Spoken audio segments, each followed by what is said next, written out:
नमस्कार। आज हम शुरू करने जा रहे हैं सीडीपी की पीवाईक्यू क्लास, जिसमें आपकी सीडीपी की एक क्विक रिवीजन हो जाएगी। और वीडियो शुरू करने से पहले वीडियो को ज़्यादा से ज़्यादा शेयर कीजिएगा, लाइक कीजिएगा और चैनल को सब्सक्राइब कीजिएगा और कमेंट में बताइएगा कि आप भी इनके आंसर के जो हैं क्वेश्चंस के आंसर दीजिएगा।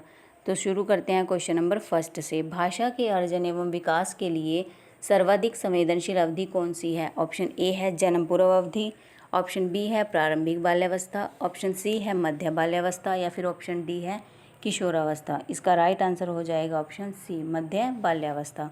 नेक्स्ट क्वेश्चन है, निम्नलिखित में से कौन सी लॉरेंस कोहलबर्ग के द्वारा प्रस्तावित नैतिक विकास की एक अवस्था है? ऑप्शन ए है प्रसुप्त अवस्था, ऑप्शन बी है सामाजिक अनुबंध अभिविन्यास, ऑप्शन सी है मूर्त संक्रियात्मक अवस्था, ऑप्शन डी है उद्योग बनाम अधीनता। इसका राइट आंसर हो जाएगा ऑप्शन बी, सामाजिक अनुबंध अभिविन्यास। नेक्स्ट क्वेश्चन है, कक्षा में परिचर्चा के दौरान एक शिक्षक प्राय लड़कियों की तुलना में लड़कों पर अधिक ध्यान देता है, यह किसका उदाहरण है? ऑप्शन ए है जेंडर पक्षपात का, ऑप्शन बी है जेंडर पहचान का, ऑप्शन सी है जेंडर संबद्धता का या फिर ऑप्शन डी है जेंडर समरूपता का। इसका राइट आंसर हो जाएगा ऑप्शन ए, जेंडर पक्षपात का। नेक्स्ट क्वेश्चन है, बच्चों में जेंडर रूढ़िवादिता एवं जेंडर भूमिका अनुरूपता को कम करने के लिए निम्नलिखित में से कौन सी पद्धति प्रभावशाली है? ऑप्शन ए है जेंडर पक्षपात के बारे में परिचर्चा, ऑप्शन बी है जेंडर विशिष्ट भूमिकाओं को महत्व देना, ऑप्शन सी है जेंडर पृथक खेल बनाना या फिर ऑप्शन डी है जेंडर पृथक बैठने की व्यवस्था करना। इसका राइट आंसर हो जाएगा ऑप्शन ए, जेंडर पक्षपात के बारे में चर्चा करना, जेंडर पक्षपात के बारे में परिचर्चा। जेंडर आपका इतना इम्पोर्टेंट टॉपिक है। अभी ये जो मैं पेपर आपको करवा रही हूँ ये 8 दिसंबर 2019 का सीडीपी का पेपर है और इसमें जेंडर के 3 क्वेश्चन लगातार आए हुए हैं।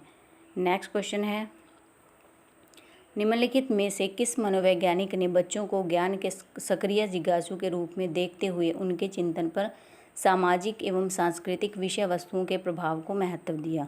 ऑप्शन ए है John B Watson, option B है लेवाई गोत्स्की, ऑप्शन सी है जीन पियाजे, ऑप्शन डी है लॉरेंस कोहलबर्ग।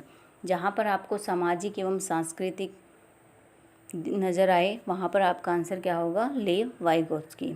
नेक्स्ट क्वेश्चन है, जिगसां पहेली को करते समय 5 वर्ष की नजमा स्वयं से कहती है, नीला टुकड़ा कहाँ है? नहीं, यह वाला नहीं, गाढ़े रंग वाला, जिससे यह जूता पूरा बन जाएगा। इस प्रकार की वार्ता को वाइगोत्स्की किस तरह संबोधित करते हैं?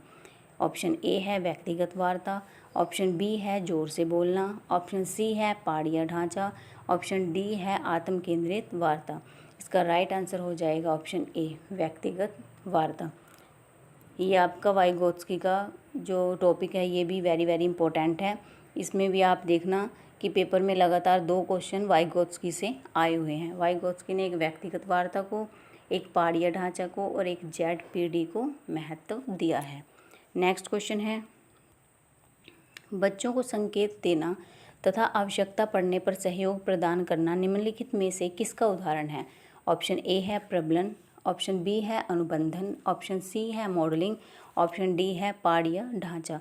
इसका राइट आंसर हो जाएगा ऑप्शन डी, पहाड़िया ढांचा।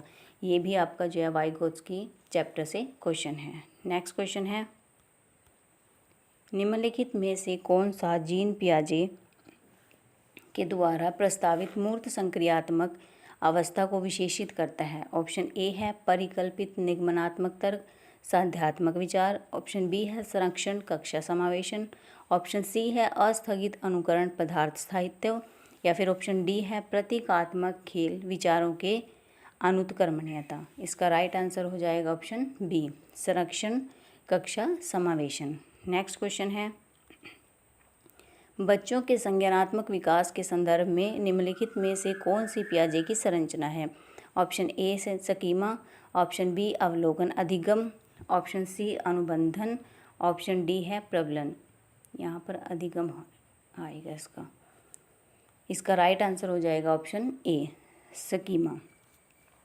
तो आप देखना इसमें कि जीन पियाजे भी आपका ये भी इम्पोर्टेंट टॉपिक है, इसलिए इसको भी आप, ये तो सबसे फर्स्ट नंबर पर इम्पोर्टेंट में आता है, इसको आप अच्छे से कर लेना और ये इसका इसी पेपर में सेकंड क्वेश्चन है जीन पियाजे से रिलेटेड। नेक्स्ट क्वेश्चन है, प्राथमिक उद्देश्य क्या होना चाहिए? ऑप्शन ए विद्यार्थियों के लिए श्रेणी निश्चित करना, ऑप्शन बी संबंधित अवधारणाओं के बारे में बच्चों की स्पष्टता तथा भ्रांतियों को समझना, ऑप्शन सी विद्यार्थियों के प्राप्त अंकों के आधार पर उनको नामांकित करना, ऑप्शन डी रिपोर्ट कार्ड में उत्तीर्ण या अनुत्तीर्ण अंकित करना।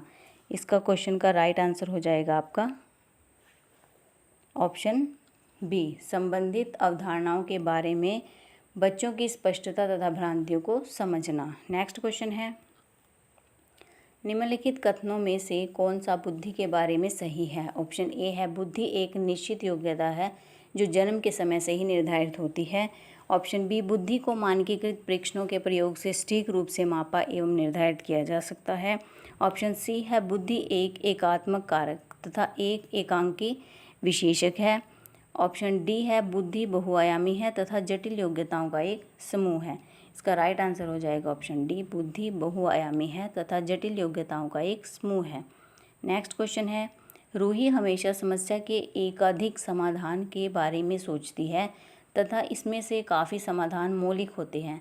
रूही किन गुणों का प्रदर्शन कर रही है? रूही ऑप्शन ए सृजनात्मक विचारक, ऑप्शन बी अभिसारिक विचारक, ऑप्शन सी अनम्य विचारक या फिर ऑप्शन डी आत्म केंद्रित विचारक।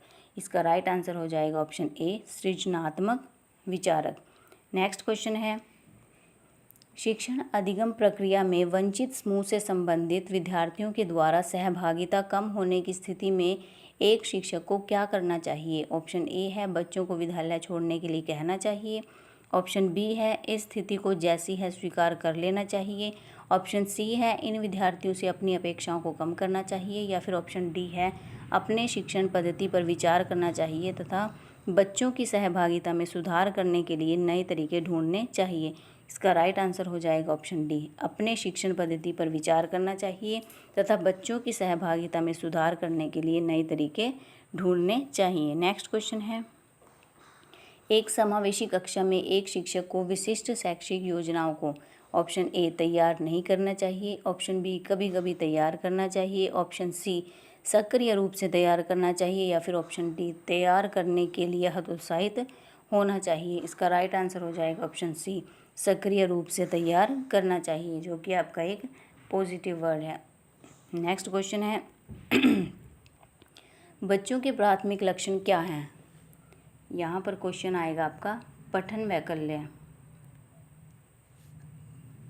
यहाँ आ जाएगा आपका क्वेश्चन पठन वैकल्य।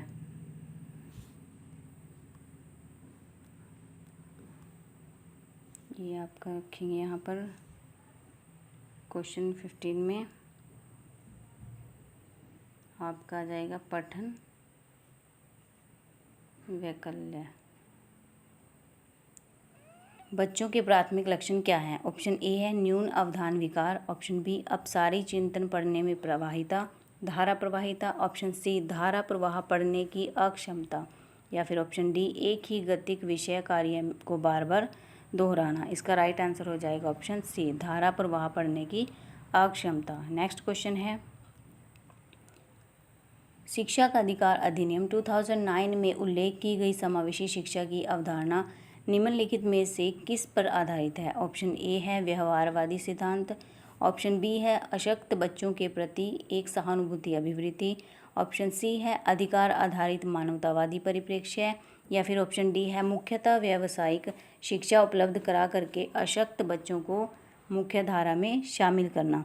इसका राइट आंसर हो जाएगा ऑप्शन सी अधिकार आधारित मानवतावादी परिप्रेक्ष्य। नेक्स्ट क्वेश्चन है, संरचनावादी ढांचे में अधिगम प्राथमिक रूप से ऑप्शन ए यंत्रवत याद करने पर आधारित है, ऑप्शन बी प्रबलन पर केंद्रित है, ऑप्शन सी अनुबंधन द्वारा अर्जित है, या फिर ऑप्शन डी अवबोधन की प्रक्रिया पर केंद्रित है। इसका राइट आंसर हो जाएगा ऑप्शन डी अवबोधन की प्रक्रिया पर केंद्रित है। नेक्स्ट क्वेश्चन है, अनेक घटनाओं के बारे में बच्चों के द्वारा बनाए गए सहजानुभूत सिद्धांतों के संदर्भ में एक शिक्षिका को क्या करना चाहिए? ऑप्शन ए बच्चों के इन सिद्धांतों को अनदेखा करना चाहिए, ऑप्शन बी बच्चों को दंडित करना चाहिए, ऑप्शन सी बार बार याद करने के द्वारा एक सही सिद्धांत से बदल देना चाहिए, या फिर ऑप्शन डी प्रतिकूल प्रमाण एवं अवधारणा को प्रस्तुत करके बच्चों के इन सिद्धांतों को चुनौती देनी चाहिए। आपका राइट आंसर होगा ऑप्शन डी प्रतिकूल प्रमाण एवं अवधारणा को प्रस्तुत करके बच्चों के इन सिद्धांतों को चुनौती देनी चाहिए। इसमें आपका ये आ जाएगा अनदेखा करना, ये आपका नेगेटिव वर्ड में आ जाएगा। फिर आपका आएगा इसमें दंडित करना, ये आपका नेगेटिव वर्ड में आएगा। बार बार बच्चों को रटवाना कोई भी चीज़, ये आपका नेगेटिव में आ जाएगा। तो ये आपके नेगेटिव वर्ड में आ जाएंगे। नेक्स्ट क्वेश्चन है, बाल केंद्रित शिक्षा शास्त्र की क्या विशेषता है? ऑप्शन ए है केवल पाठ्यपुस्तक पर निर्भर होना, ऑप्शन बी है बच्चों के अनुभवों को प्रमुखता देना, ऑप्शन सी है यंत्रवत याद करना, या फिर ऑप्शन डी है योग्यता के आधार पर विद्यार्थियों को नामांकित करना तथा वर्गीकरण करना। इसका राइट आंसर होगा ऑप्शन बी बच्चों के अनुभवों को प्रमुखता देना, जो कि आपका एक पॉजिटिव वर्ड है। केवल पाठ्यपुस्तक पर, यह आपका नेगेटिव वर्ड है। यंत्रवत याद करना नेगेटिव वर्ड है। बच्चों को लेबलिंग करना, वर्गीकरण करना, ये आपका नेगेटिव वर्ड है। तो राइट आंसर आपका बी हो जाएगा। नेक्स्ट क्वेश्चन है, संवेग एवं संज्ञान एक दूसरे से डैश हैं। ऑप्शन ए पूर्णतः अलग, ऑप्शन बी स्वतंत्र, ऑप्शन सी सन्निहित, ऑप्शन डी संबंधित नहीं। इसका राइट आंसर हो जाएगा ऑप्शन सी सन्निहित। नेक्स्ट क्वेश्चन है, संरचनावादी सिद्धांतों के अनुसार अधिगम के बारे में निम्नलिखित कथनों में से कौन सा सही है? ऑप्शन ए है अधिगम पुनरुत्पादन एवं स्मरण की प्रक्रिया है, ऑप्शन बी है अधिगम यंत्रवत याद करने की प्रक्रिया है, ऑप्शन सी है अधिगम आवर्तीय संबंध के द्वारा व्यवहारों का अनुबंधन है, या फिर ऑप्शन डी है अधिगम सक्रिय विनियोजन के द्वारा ज्ञान की संरचना की प्रक्रिया है। इसका राइट आंसर हो जाएगा ऑप्शन डी अधिगम सक्रिय विनियोजन के द्वारा ज्ञान की संरचना की प्रक्रिया है। स्मरण आपका नेगेटिव वर्ड है, उसके बाद यंत्रवत याद करना आपका नेगेटिव वर्ड में आएगा। नेक्स्ट क्वेश्चन है, विद्यार्थियों को स्पष्ट उदाहरण एवं गैर उदाहरण देने के क्या परिणाम हैं? ऑप्शन ए अवधारणा परिवर्तनों को प्रोत्साहित करने के लिए एक प्रभावशाली तरीका है, ऑप्शन बी यह विद्यार्थियों के मस्तिष्क में भ्रांतियाँ उत्पन्न करता है, ऑप्शन सी यह अवधारणाओं की समझ में अभाव पैदा करता है, या फिर ऑप्शन डी यह अवधारणात्मक समझ के बजाय कार्यविधिक प्रक्रियात्मक ज्ञान पर ध्यान केंद्रित करता है। इसका राइट आंसर हो जाएगा आपका ऑप्शन ए अवधारणा परिवर्तनों को प्रोत्साहित करने के लिए एक प्रभावशाली तरीका है। नेक्स्ट क्वेश्चन है, बच्चों को अधिगम गतिविधियों में भागीदारी करने के लिए लगातार पुरस्कार देना व दंड का प्रयोग करने से क्या प्रभाव पड़ता है? ऑप्शन ए बाह्य अभिप्रेरणा कम होती है, ऑप्शन बी आंतरिक अभिप्रेरणा बढ़ती है, ऑप्शन सी यह बच्चों को प्रदर्शन आधारित लक्ष्यों के बजाय